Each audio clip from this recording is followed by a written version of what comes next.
Hi, this is Brent Skousen, youngest son of W. Cleon Skousen. Thank you for tuning in today to another lesson taught by W. Cleon Skousen. Today's lecture is number 31 on the Old Testament, given in 1973 to his university class.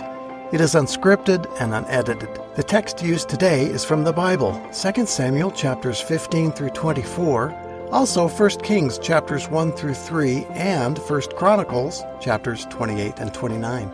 All supplemented by Dr. Skousen's book, The 4,000 Years, which can be found online, or if you prefer to listen to the book, check it out at audible.com. Today we cover chapters 7 and 8, the closing years of David and the rise of his son, Solomon. Now sit back and join us in the classroom of W. Cleon Skousen. Enjoy!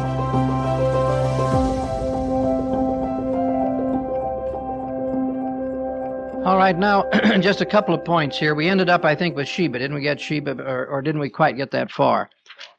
Why did David choose to go over in the direction of Mahanaim, which was the former capital of the northern tribes after the fall of Saul? Why did he go clear across the River Jordan and on up into that territory?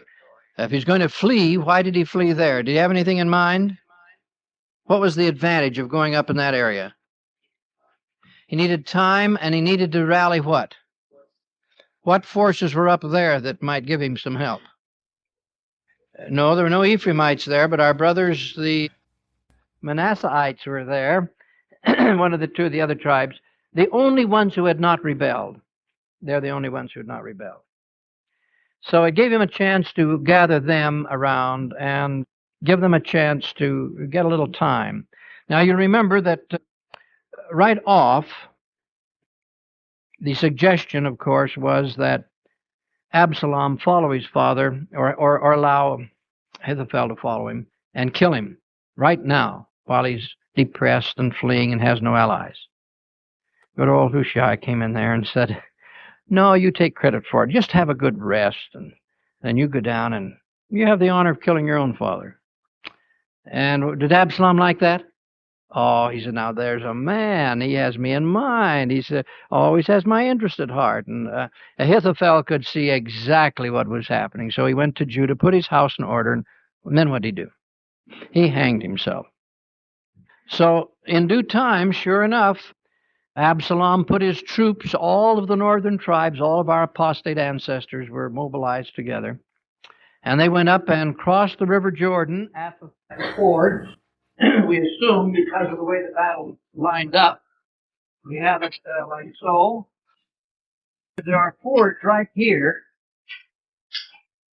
Mount Carmel, Mount Gilboa, where Saul was committed suicide, and the fords are right here. Nablus is right there. And Mahanaim is over here, which is the capital, and the forest of Ephraim, so to speak, is about right in here. Actually, the battle was fought up in this general direction. And before the troops went out, why, David gathered them together and gave them specific instructions not to do what? Don't kill Absalom. When you get him, don't kill him. Try to, put him down. So it says that during this battle, David's men, after all, he had the Gibborim with him. He had the famous 600. I mean, these people taking on giants and everything else. These are real warriors. And they go in there with a terrific esprit de corps. This is the Marine Corps, you see, of David's forces. And they go in there with real power. And so Amasa and the 10 tribes collapsed, and Absalom fled with everybody else. So it says that day, what devoured more than the sword? The woods devoured more than the sword, meaning they did what? They went AWOL. Yeah, they took off. And even Absalom fled after he saw everybody fled. And he had the disadvantage of a long hairdo. And with his white mule going underneath the brush and the bushes, and this was an oak forest. And if you get in oak, as particularly older oaks like Sherwood Forest in England or something, those branches are extremely thick and gnarled.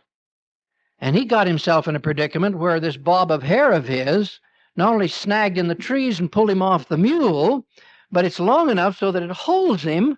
And here he is. He can't touch the ground. He can't reach the limbs. And he's hanging by his hair, which hurts. So he's screaming bloody murder. And a soldier comes along and takes one good look and says, my goodness, it's Absalom himself. And so he runs and tells who? Joab. And Joab says, that's nice, didn't he? Oh, what did he say? Why didn't you kill him? And the soldier says, because the king said under no circumstance we were to kill him. And here's old Joab grabbing javelins, and he goes over there. It's kind of interesting. And so he just has target practice, one right after the other, and puts them all into him. Boy, he was mad at that boy. And he really took care of him. And then what did he do with the tree? After he's got him dead, what does he do with the tree? Yeah, they cut him down, cut it down. That's very often the case, as a matter of fact. When they would hang a person, they would cut the tree down, too. Then what did they do with the body? They just took the body back to town, did they? No. They dug a big hole, buried the body in, and what they stack on top? Rocks.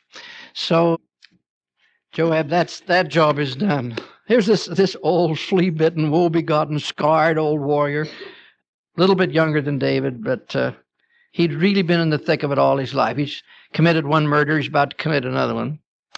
Who'd he kill? Abner. Murdered Abner in cold blood. And so he goes back. The troops have all gone home. He's one of the last to leave the battlefield. He goes straggling into town. And lo and behold, the whole city's in mourning. And he goes up to the soldiers. What's the problem? Thought you'd all be celebrating. Oh, they said, the king is so angry and unhappy. And I think that is really interesting, where he goes storming into David. And the speech that he gave David was something to be remembered. As a matter of fact, David never forgave him for it. But he says, thou hast shamed this day the faces of all thy servants, which this day have saved thy life, and the lives of thy sons, and all thy daughters, and the lives of thy wives, and the lives of thy concubines, in that thou lovest thine enemies, hatest thy friends. For this day I perceive that if Absalom had lived, and all we had died this day, it would have pleased thee well. Now he's really upset. Now he says, look, get up, go forth, and speak comfortably unto thy servants. For I swear by the Lord, if thou go not forth, there will not tarry one of us with thee this night. And that will be worse unto thee than all the evil that befell thee from thy youth until now. We'll just abandon you. So David aroused himself, and he went out and said to everybody, cheers, cheers. Thanks, everybody. Appreciate the effort, and so forth. But, oh, Absalom, my Absalom. And so then they make their way back down to the river on their way to go home. And that was kind of an interesting thing. They barely get down to the fords near the Jabbok River. And they get down there and get ready to cross. And lo and behold, here comes Ziba and Shemaiah. And they want to make their peace with the winner. This thing isn't turning out according to the script. In any event, they come and make their peace. But it's next, the thing is that is fascinating. You've got all these people who were just fighting against King David, now fighting over who gets to lead the parade back to Jerusalem. And you had our ancestors being out-talked by whom? By Judah. Here they got this big yak fest going on. And the Bible's very explicit as who talked the loudest and won the argument. So one of our tribesmen from the 10 tribes, he says, what have we to do with David anyway? So he is Jewish, so he belongs to the tribe of Judah, so let him have him. To your tents, O Israel. What did that mean? To your tents, O Israel. Yeah, well, it meant to go home in a sense, and it also meant war. That is, it meant resistance. To your tents, O Israel. And so it indicated going back to their own territory, but it also meant cutting themselves off of David. You had a division of the kingdom. Now, David himself tried to reconcile the forces by appointing whom his commander-in-chief in place of Joab? Amasa, the very person who had led the forces against him. And that really was an insult to Joab, and you can understand that. See, You can't divide them up into good guys and the bad guys at this point. Everybody's fouling up right and left, just like us human beings often do. So we end up with poor old Joab going back to Jerusalem without any authority whatsoever. But this man that yelled, "To your tents, O Israel," and he was out to lead a rebellion, a real forceful rebellion, he was named what? Sheba. So that's an easy one to remember. So David said, now look, we're going to have real trouble here. So Amasa, you go down to Judah and get our tribe and get them mobilized and go up and take Sheba before he gets everybody agitated into a great insurrection. So what happened when Amasa got down among the Jews? They didn't rally right away, did they? No, they're not for going to war right away. It's taking them a while. So after 3 days, David got unhappy, and he sent Joab's younger brother. What was his name? Abishai, that's right. And so Abishai gets all of the forces together that are immediately available, gets the Gibborim, and that's the 600 you're seeing, that's the royal guard, and starts out. And he tells his older brother, he says, come on, we're going. And here's poor Joab in his robe. He's got no armor, he's got nothing, but he has time to grab his buckler, fastens that around his robe, it says, and he's got his sword, and he's got his belt, and he comes, boy, he's not going to miss this fight, and he comes storming out, and they're all walking on foot, and they get just up above Jerusalem when Amasa and his Jewish cohort come storming in from Judah, which is just south of Jerusalem, of course. In fact, Jerusalem itself is in Judah. Fairly rough up there. Amasa arrives with his contingent. He's ready to take over. And Abishai sees him coming, and they kind of stop their troops there. And old Joab, this is really something. In his excitement to get over to Amasa, he apparently leaned over, and in the process, out came his sword, came right out and just went clanking down on the sidewalk right in front of Amasa. And you don't know whether he was rushing over to say something to him or what, but anyway, his sword fell out. So it wasn't very securely, and maybe it wasn't even in a scabbard. It might just have been in the belt. But anyway, it fell out, went clattering on the sidewalk or on the pavement. And you've got Joab leaning down to pick it up. And as he comes up and he says, and how are you, my brother? And right up the thoracic cavity. So down goes Amasa. And then one of the Gibborim, one of the soldiers there, raised his sword and said, everybody for Joab and for David the king, go, go, go. So old Joab gets in front again, and he takes off, and his younger brother Abishai turns it over to him. So they go clear up.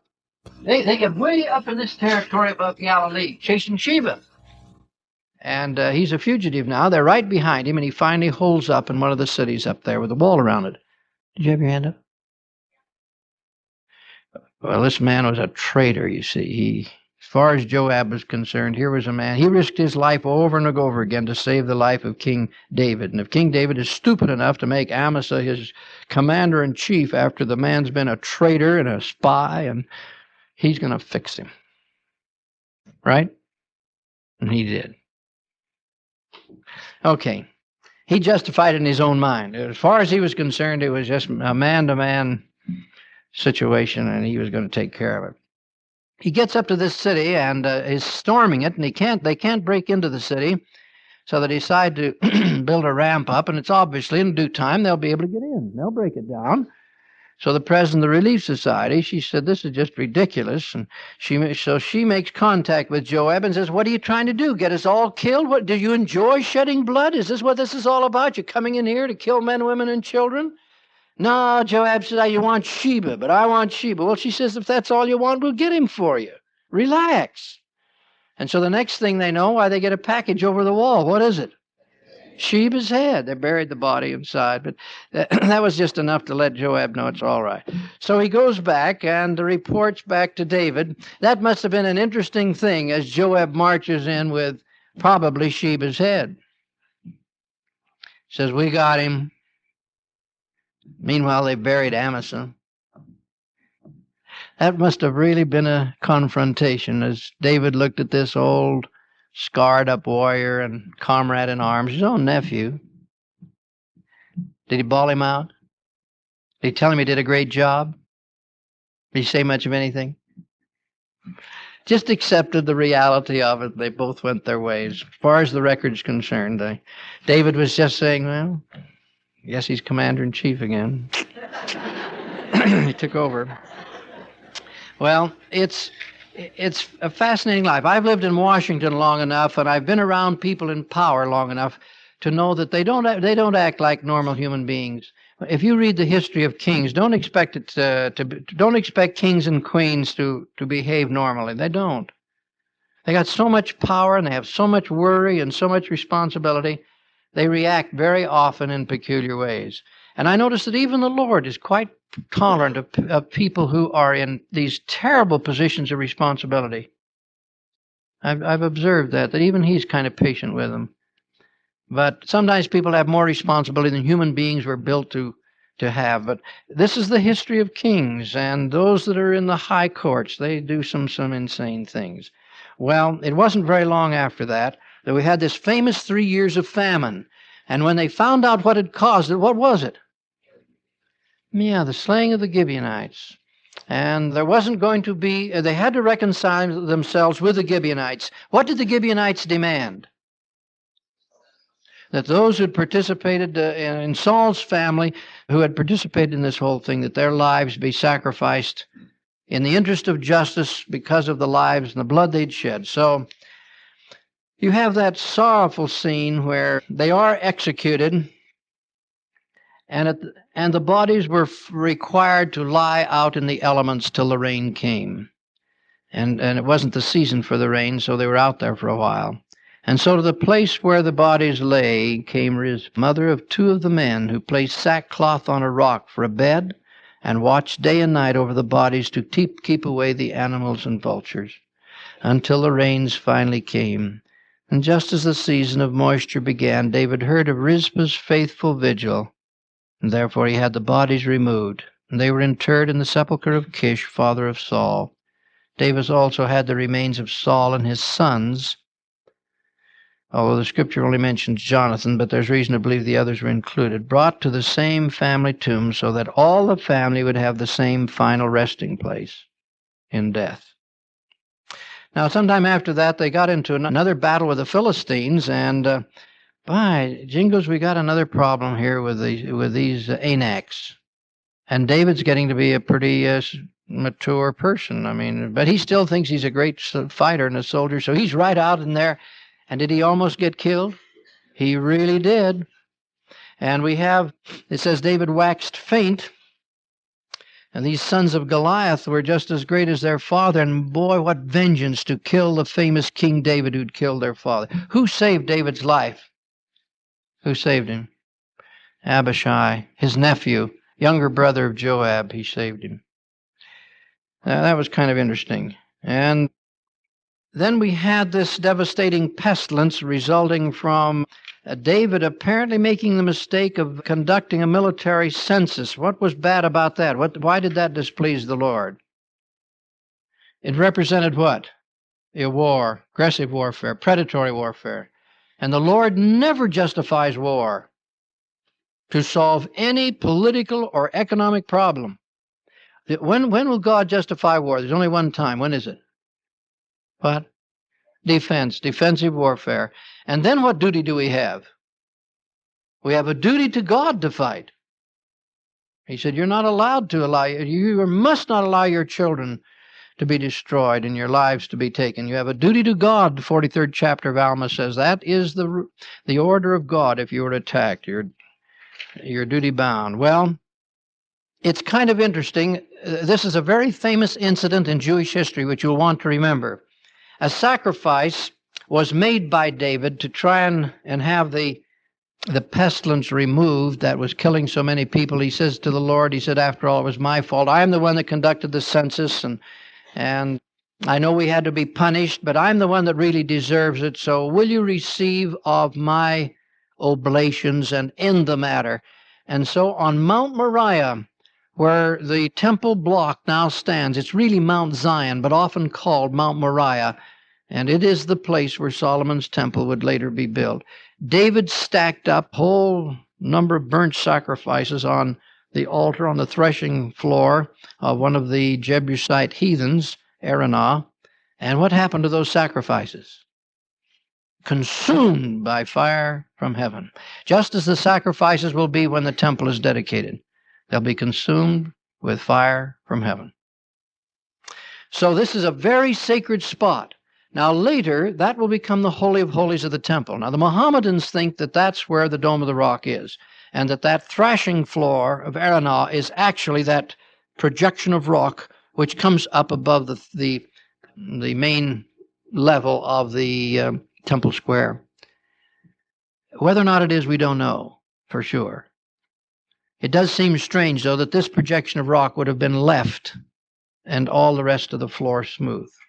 Now, David knew that he couldn't build the temple, so he spent all of his latter days trying to get the necessary cedar wood and all of the materials necessary to build this wonderful temple. How did he know how to reorganize the priesthood? He organized the priesthood so that the Aaronic priesthood actually was the tabernacle choir, the tabernacle orchestras. How did he know how to set up all the various quorums of the Aaronic priesthood? Came by revelation. When did he get it? Same time he got the revelation on the temple. The Aaronic priesthood was to be organized in a certain way, and he went ahead and organized it. And then the way he organized his military was excellent, because they had no taxes to support the military. How'd they get around that? You'll notice that they were one for each tribe. Then he found that was inequitable because of what? Why was that inequitable? Yeah, the tribes are different sizes. So he divides them up into courses, just like he did the Aaronic priesthood, and then he had them serve. When the tribe of Ephraim was serving, for example, who paid them their salaries? See, they serve for 1 month, don't they? Who paid them their salaries?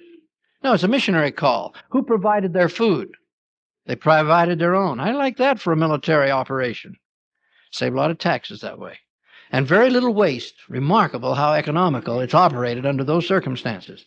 Now today, Israel functions not exactly that way, but they have a very efficient, high-paid, hardcore professional army. Then everybody else is obligated to serve except Arabs. Arabs don't have to serve. But I was amazed when I got over there to see a lot of Arabs in the army. But they don't have to serve. They'd volunteered. And they're from up around Nazareth. There's 100,000 Arabs around Nazareth. And they just feel that these Arabs that are coming across, these guerrillas and so forth, are just wrong. And they have enlisted in the army. Yes. Yes. As a matter of fact, you go to Nazareth and they talk their own language, they study the Quran, they have their representative in the Knesset, the Parliament of Israel. The acting president of the Knesset, or their parliament, this last year was an Arab. So these guerrillas, you see, come across from Jordan, not regular Jordanese, actually. These are real fanatical, radical terrorists that have been trained by some of the agitational forces. They come across, you see, and they'll come into Nazareth or into any of the Arab camps, and they'll say, cover us up, protect us. And boy, they are arrested immediately by the Arabs. It's a real interesting relationship. Now, these are the 100,000 that didn't go. There were 1,200,000 that fled in 1948 because the Arab leaders told them to flee. They said, get out of the way because we're going to kill these Jews and drive them into the Mediterranean, and our bullets can't tell an Arab from a Jew. So get out. So it was the Arab leaders that got them to leave. Then the Jews were able to hold, and they not only maintained all their territory, but began to take some of the Arab territory. And then the Arab leaders said, ceasefire, stop. That's too much. Then the Arabs who had fled from Palestine, who had kind of been on a 3 or 4 week vacation, suddenly found themselves forced into concentration camps by their fellow Arabs who were afraid that they'd get their jobs or would take their land. So by the time I got over there in 1962, here were all these poor Arabs over in Jordan and down in the Gaza Strip and up in Lebanon and living lower than animals, filth and dirt and poor little kiddies running around, and the United Nations giving them food furnished almost entirely by the United States. And I kept hearing this story about how terrible the Jews had been to drive these poor people from their homes. And I bought that. The first time I'd been over, I didn't know that's what had happened. Then my chauffeur, we had cars in those days rather than buses, and the one that was chauffeuring my particular car spoke pretty good English, and he heard our host telling us how terribly they'd been treated and how the Jews had robbed them of their land and everything. And so he got me aside at night, and he said, Mr. Skousen, I must tell you this is not the truth. He says, I am from over there. For 20 years, my own, no, it wasn't that, it was 17 years, I guess then it was. Anyway, my own people have held me in these camps. And he said, they were the ones that got us to leave. He said, a few were driven out perhaps where the war was along the borders, but we were all asked to leave by our own people so we wouldn't get shot. And he said, I just wanted you to know the truth. Because he said, we want to go home eventually, and it's our own people that are preventing it. So the Jews, you see, as soon as the fighting stopped, the Jews said, if the Arab leaders will guarantee to leave our borders where they are and never attack us again, and that we can have peace between us, then all the Arabs can come home. But the Arab League says it's war, war, war. And the Jews said, then they can, of course, come home. Be like a fifth column. So then the Jews went to the United Nations and said, have them set a price on their land. If they're going to continue fighting us like this, have them set a price on their land. We'll try and pay it. So the United Nations set a price on the land. The Arabs wouldn't accept it. Arab leaders. So that's the way the thing has gone on year after year. But I'm always impressed as I see some of our Americans confused about the whole refugee situation over there. Once in a while, our magazines clarify it and tell it the way I told it in Fantastic Victory. Because I report that conversation with that chauffeur. He said, they just recently let me out because I speak English and I can drive a car. He said, I had a big business. I wouldn't take anybody's job. I would make jobs for people if they just turned me loose. It's a sad, sad story. So as I say to my friends over there who are Arabs, you have a moral responsibility to these refugees. You first of all drag them out. You now won't let them go back. You will not make peace with Israel. You owe it to them to either let them become citizens of your land and buy land and be part of you and integrate with you, or at least let them go home under circumstances where they will be secure. They listen to me. It doesn't go anywhere, but anyway, it's kind of interesting. Well, very quickly now, as David now moved up into his last years, he's nearly 65 now, and he's been in the battles all of his, years and years in the battlefield, sleeping on the ground, struggling all day in battle, fighting, probably being wounded on occasion, though it doesn't describe any such wounds. Nevertheless, hand-to-hand combat day and night for years on years. He had a period there of about 10 years fighting all the time, at least 10 years. He was in hiding in a refugee for a previous 10 years. This man's had a very hard life. By 65, he's like 85, 90. The catabolical processes now are slowing down. The body is refusing to function. That marvelous physique of his that took on Goliath the giant is now not serving David. And one of the characteristics of this period of life is cold. I want to tell you, it gets cold in Jerusalem, 3,000 feet above sea level. In the winter, they have some snow, and it's cold in Jerusalem. They have no central heating whatever. It's like England when I was there on my mission. I never did warm up, even in the summer, hardly. I was cold most of the time I was there. But anyway, he was cold from age. Even if it had been normal weather, he'd have been cold, old and cold. Oh, they loved him. They remembered the great David of the past. Sure, he'd made a terrible mistake. He's now not popular with his people. His own sons criticize him. He's a fallen man. But he's been a great man, and he made Israel great, and they get tribute from the Euphrates to the Nile, and that's all the result of David. So can we make him comfortable in his old age? Well, they're very practical people. They decide that if he had a companion, it'd be nice to keep him warm. So anyway, they decide to have a real lovely girl who'd be willing to be married to the king and be his companion during this very difficult period of his life. So they have this beauty contest, so to speak. Everybody looks around for a beautiful girl, and they find one up here near Jezreel, right up there below the Sea of Galilee. And she is a beautiful girl with the ugliest name in the whole Bible. So I always put it in the examination because I know it'll be easy. Even the D students will remember that her name was Abishag. Can you imagine dragging a name around like Abishag? Well, Abishag she was. But she was a lovely girl. She accepted the assignment of being married to David. Marriage never consummated, of course, but she did what she could to give him aid and comfort and a little bodily warmth on the cold Jerusalem nights. And there was a crown prince running around, and he had an eye for Abishag. Who was he? Adonijah. He doesn't know anything about it here until later, but anyway, he's kind of watching. He didn't miss anything. Now, Nathan was apparently trying to motivate David to get him off his deathbed long enough to clarify this whole situation, and that's not easy. So anyway, she goes in, and isn't it kind of interesting?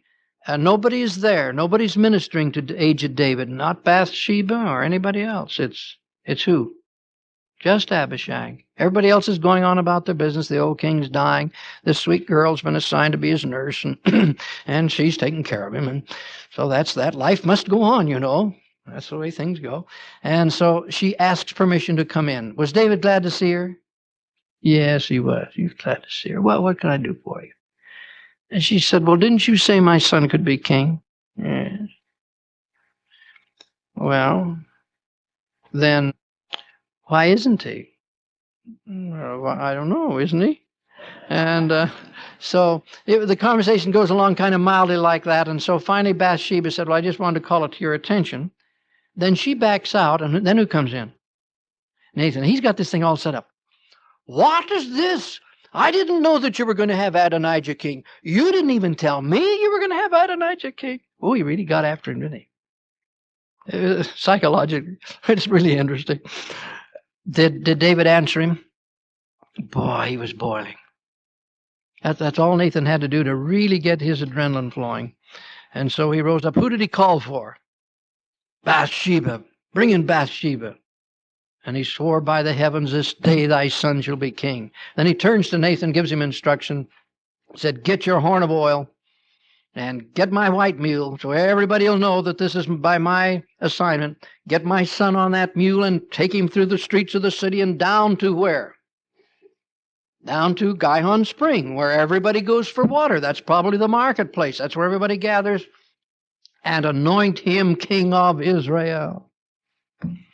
So all of a sudden, of course, there's tremendous racket, noise, long live the king, etc., etc. And if Adonijah had his good sense, he'd have left it like it was, because he doesn't know it, but his life is almost finished because of his bad judgment after David had died. And so David regained his energy sufficiently to hold that great conference in which he, number one, had Solomon anointed king in front of all the people. Number two, announced the building of the temple. Number three, made his contribution and invited all of Israel to likewise make contributions for the temple. And then he just about figured that his service is finished. Where was he buried when he died? Pardon? City of David? Because that's where he was born and raised. That is the city of David. He was born and raised there. Then, of course, Saul had him come up to Gibeah, and then later Jerusalem was made the capital. All right, Tuesday's our exam. I'll be all caught up with you by the end of the Thursday assignment. Get all your papers in. Let me have the rolls back, please.